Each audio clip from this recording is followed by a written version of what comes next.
સો તૃપ્તિબેન પિયુષભાઈ Shah charitable trust આ એક બહુ સારી પ્રવૃત્તિ કરી રહ્યો છે. મારા સાહેબની હેલ્થનું તો ધ્યાન રાખે છે. તૃપ્તિબેન પોતે કેટલા દોડાદોડ કરે છે, આ ડોક્ટરને ત્યાંથી પેલા ડોક્ટરને ત્યાંથી ત્રીજા ડોક્ટર, બધા ટાઈમ સાચવે વેટિંગ. આજે આપણે તમે મારા સાહેબની હેલ્થની કાળજી રાખો છો, પણ તમે તમારી પોતાની હેલ્થની કાળજી પણ રાખવી જોઈએ.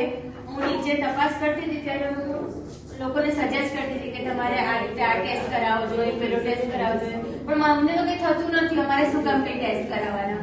તો એટલા માટે મારે આજે તમને સમજાવવું છે કે અમુક વખતે ખાલી તકલીફ થાય ત્યારે ડોક્ટર પાસે નહીં જવું જોઈએ, પરંતુ તમારે બી તમારી પોતાના બિઝી શેડ્યુલમાંથી ટાઈમ કાઢી અને તમારે પોતાના હેલ્થના બી ચેકઅપ સમૂહ કરાવવો જોઈએ. કેમ આપણે બ્યુટી પાર્લરમાં કેમ જશે? એમ તો આપણે રૂપાળા છે તો બી જઈએ જ છે.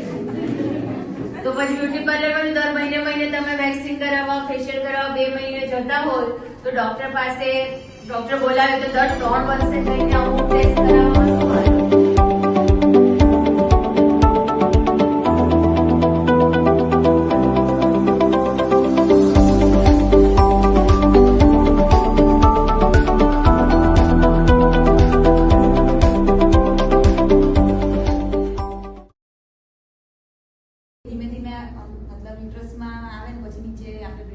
ઘણું સારું, એટલે નજીકનો જવાબ છે.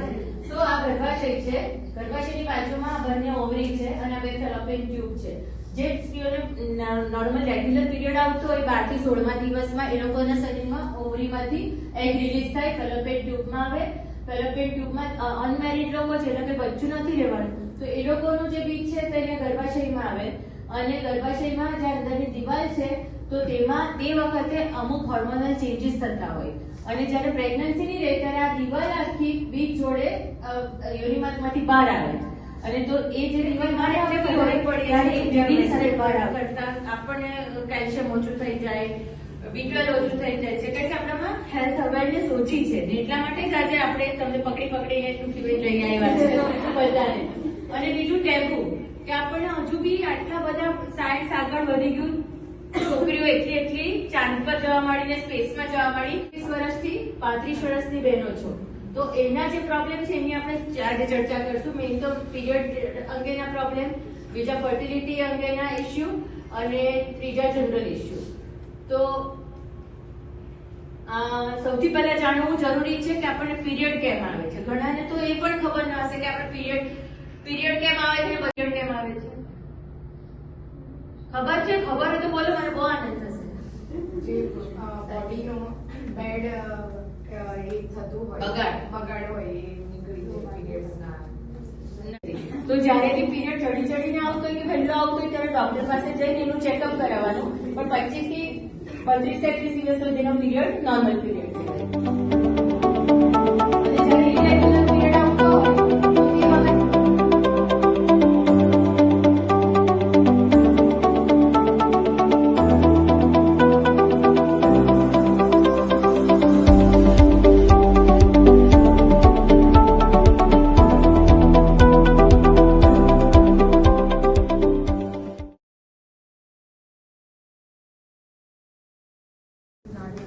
ખબર છે?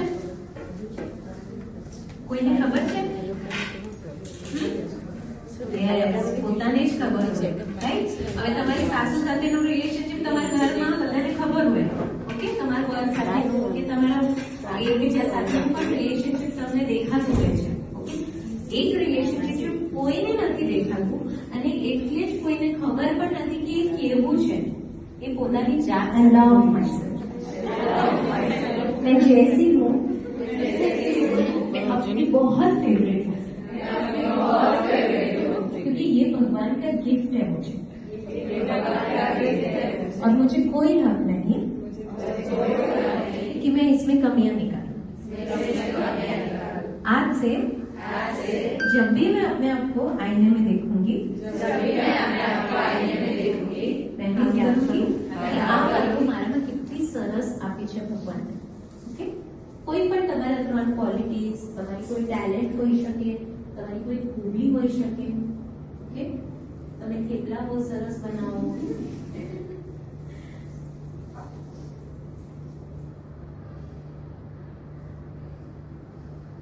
અને જ્યારે એ વાતો આપણે યાદ કરીએ છીએ ત્યારે આપણે ભગવાનને થેન્ક યુ કહીએ છીએ કે મને આવી બનાવી, મારામાં આ ખૂબીઓ નાખી. ઓકે, આ ખૂબીઓનું ઉછેર કરનાર બધાને થેન્ક યુ કહીએ. તેમાં સૌથી પહેલો થેન્ક યુ પોતાને.